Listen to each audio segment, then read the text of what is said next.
One of my mentees happens to also be my business partner in running a particular program. It's called Prosperity Propulsion Mastery.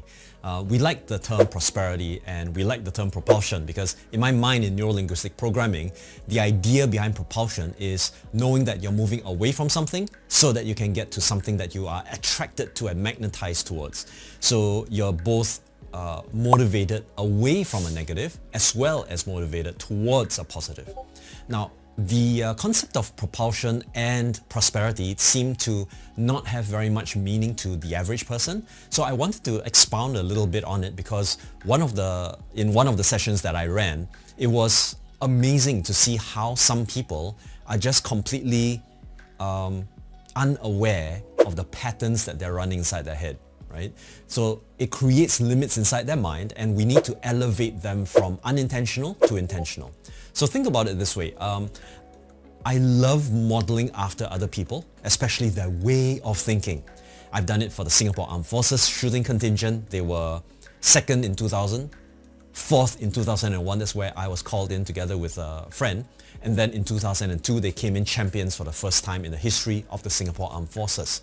That's because I went back to year 2000 and I modeled after the best shooters. And then I transplanted the mental blueprint into those people in 2002. Having said that though, one of the most challenging things about being able to get clear about where you need to go is the concept that I call atomization. So what exactly is atomization? Well, atomization is the process of taking something that is vague and then chunking it down to its specific details. So much so that it's atomized into what Miller, Galanta and Pribram mentioned as in their book Plans and the Structure of Behavior in 1960, they call it a TOTE pattern, T-O-T-E, Trigger, Operation, Test, Exit.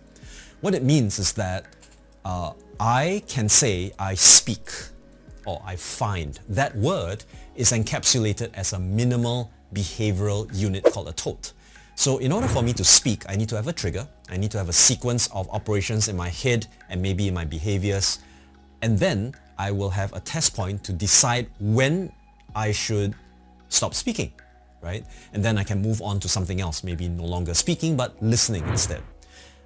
Because I know some people have a faulty mechanism and they never stop speaking. So one of the things about this smallest behavioral unit is that I can model after it. So if I ask a question, when do you need to start speaking? For me, it's like, in this particular case, it's speaking in front of a camera because I have some idea what to say and what's inspiring to me. So I have a thought, a mental image about how I could benefit humanity.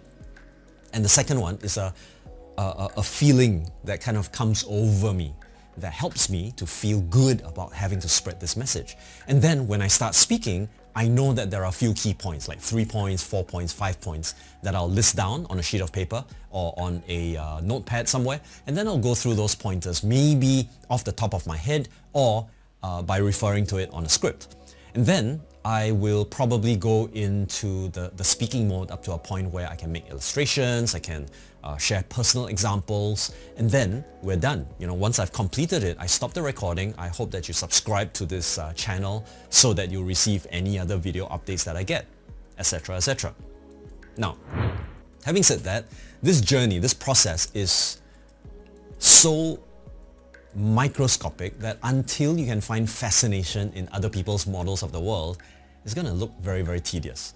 In my case, I tend to ask questions around this almost all the time. I treat it literally as a conversation. How do you do this? How did you come to think this way? What's the process of you getting into this way of thinking? And if I were to give an entire lecture on the TOTE pattern, it could span a few hours. If you're interested in that, please type in comments below, tag your friends and see whether they are interested in this, so that you can have a broader understanding of the patterns of neuro-linguistic programming and modeling the way that Robert Dilts actually brought to life in his book called Modeling with NLP. Now, Robert is a great guy. He's my mentor in so many ways, and I really appreciate the fact that he's got an idea behind modeling that is so precise, even though it might be a bit pedantic to some people and a little bit complicated to some people. But I love complexity. I lean into complexity and I try to form up frameworks for complexity to make sense to the average person. coming back to this point on building intentionality, if all of your codes are unintentional, then guess what? You're just reiterating a version of your past self. That doesn't seem to be very productive. In other words, you're just going to stay the same, right? But if you start surfacing things that you don't quite like about yourself, and you surface things that you could improve about yourself, or you also contrast that against people who are much more superior in certain ways. Like, you want to play golf, don't benchmark yourself against your neighbor, benchmark yourself against, let's say, Tiger Woods or somebody. And then you'll be able to see that, wow, there's a huge gap in terms of your capability and his capability. Of course, if you've got the passage of time, you've got a long runway, like 10, 20 years perhaps, you probably can surpass that, the role model given time. Which is one of the reasons why whenever I teach neuro-linguistic programming, I always get better at neuro-linguistic programming because I can see nuances, I can identify new ways of looking at it, and I just get better. And my students kind of look at me and go like, how in the hell do you do that? I say, well, I've got 29 years more experience than you do. And sometimes they feel dejected, which is, you know, making negative meanings. Find positive meanings. In other words, now that you've got somebody to educate you about it, you are likely to go much further than when I didn't have very many people to refer to, right, back in the day. So having said that, it is about raising intentional awareness of those things that have been unconscious. Once you're able to raise your awareness of patterns of unconscious behavior, then you are able to benchmark your capability and capacity. I've always done this before, so in my previous video I talked about how I went through full circle experience. It's somewhere in this video, so click on it and listen to it if it catches your fancy of how I broke through various different things by just going through a process of observation, reflection and decision. In your case, perhaps you might want to consider that the thing that has yet to be investigated is not within your control, right? So you're just going to be propagating old patterns of behavior, and I'm not sure whether that's going to be useful or not.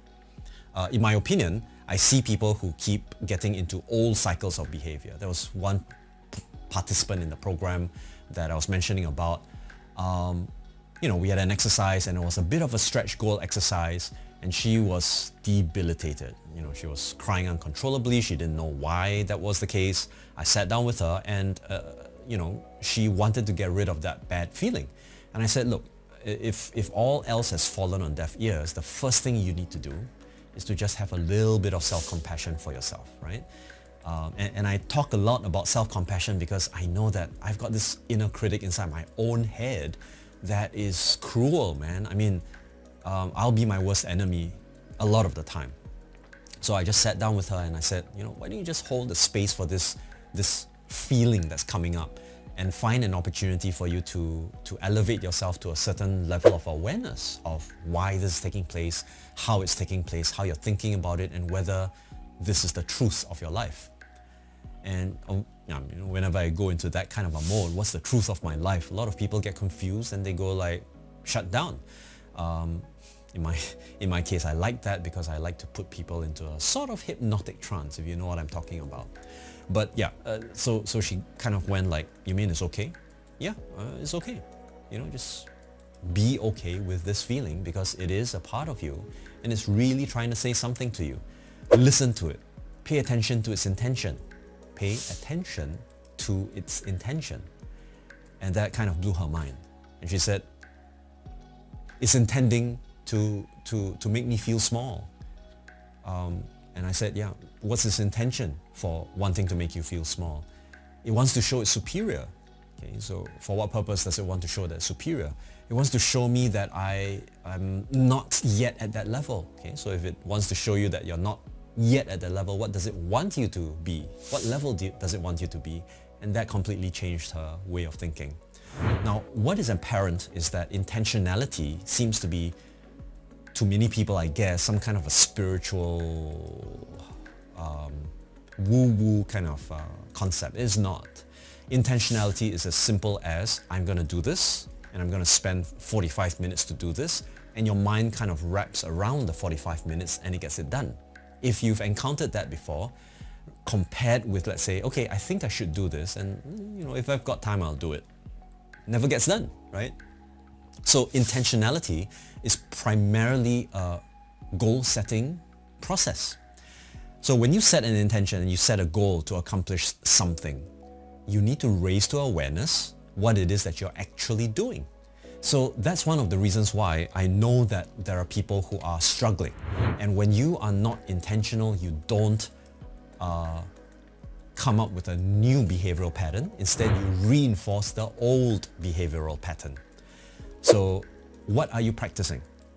There was a guy who came up to me after one of my transformational exercises, and he says, I tried it and it just didn't work for me. And because he presented that problem, it turns out that he had been ridiculed most of his life, bullied because he's of a smaller stature. And most of his life, people were telling him that he couldn't make it. And he was distressed by it, but he was also very upset with himself by it. So I said, then what do you do best? And he said this: I am a very strong supporter for other people. I said, that's pretty cool. How does it feel when you're a strong supporter for other people? He said, well, it feels really good. It feels like I'm needed. It feels like I'm wanted.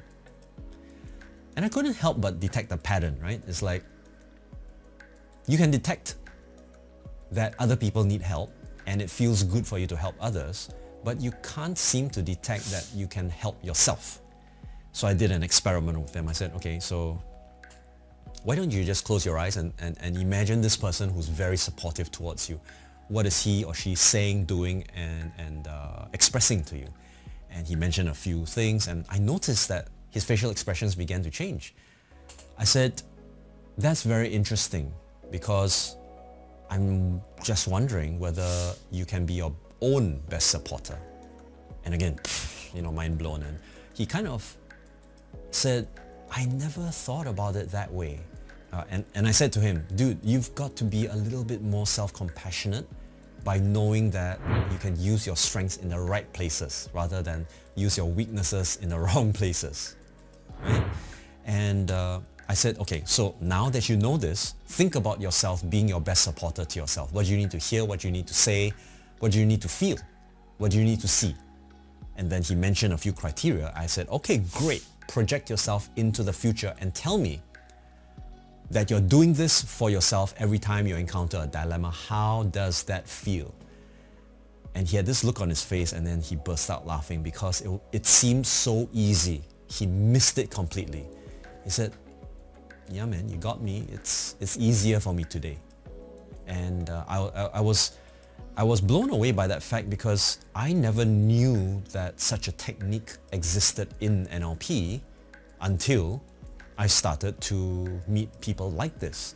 People who didn't have intentionality, and I could model after their mental experience down to every single thought. So the devil is in the details, but so is heaven. And I want to be able to stress this point. Everything that you do that is unintentional is an unconscious habit gone awry. That is an unconscious habit gone awry, should not be left as a stone unturned, right? So make sure you investigate. Make sure you explore the behavioral patterns, the whys, the purpose, the intention, the highest positive intention that every part of you has for yourself, so that you can go out there and make the world a far better place than you ever thought possible. In my opinion, I think the end result is to break through the fear of having to see yourself. It can be fearful, it can be debilitating at some points of time, but it is also the ultimate truth. Who are you and who do you choose to be are two very important questions that I tend to ask myself on a day-to-day basis, because deep down inside I know there is a version of me that is available to create miracles and to be able to create success. But there are also other versions of me and other voices that don't support that. And I need to lean closer into that version that is supportive rather than the version that is not. I hope that this video has helped you in some measure. If it has, please click the like button, click on the subscribe button, hit the bell notification icon so that more people like you will be able to see it. If you have friends who might benefit from this perspective, please feel free to share it on social media and share it with your friends in WhatsApp, Telegram, or whatever place that you need. My mission is to elevate society to a level that transcends suffering, challenges, old versions of themselves and stuck perspectives, so that they can enhance their mindset to pursue actions for abundance. So until the next video, I'll see you.